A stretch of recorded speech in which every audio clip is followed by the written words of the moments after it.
Hello बच्चों, let's read the question. So the question here is, the half-life period of a radioactive isotope is 20 days.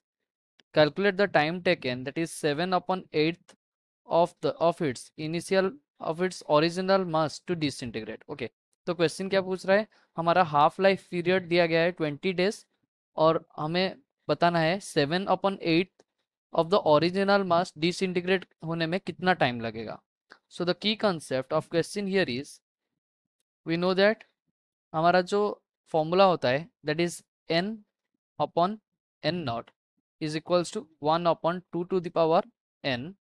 Here जो n है ये number of mass disintegrated, sorry number of mass not disintegrated. Okay, मतलब remaining mass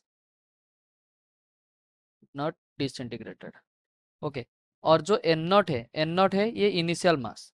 okay, और ये जो small n है ये number of half lifes है.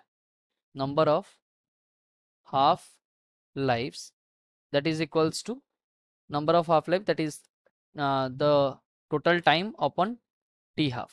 ओके, तो इस क्वेश्चन में देखते हैं हमारा जो हाफ लाइफ है ये कितना है, 20 डेज है.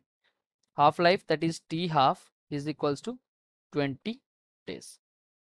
तो हमें दिया गया है कितना टाइम लगेगा 7 अपॉन 8 मास को डिसइंटीग्रेट होने में. तो कितना मास बचा हुआ होगा, 1 अपॉन 8 मास बचा हुआ होगा.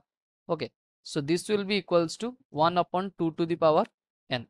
So from this we can compare, that is 1 upon 2 to the power 3 is equals to 1 upon 2 to the power n. Okay, so here n will be equals to 3.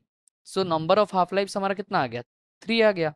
So number of half lives 3 आ गया, मतलब हमें जो time लगेगा that is number of half lives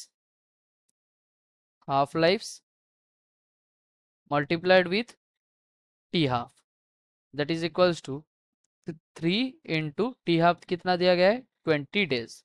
That will be equals to total time will be taken, that is 60 days.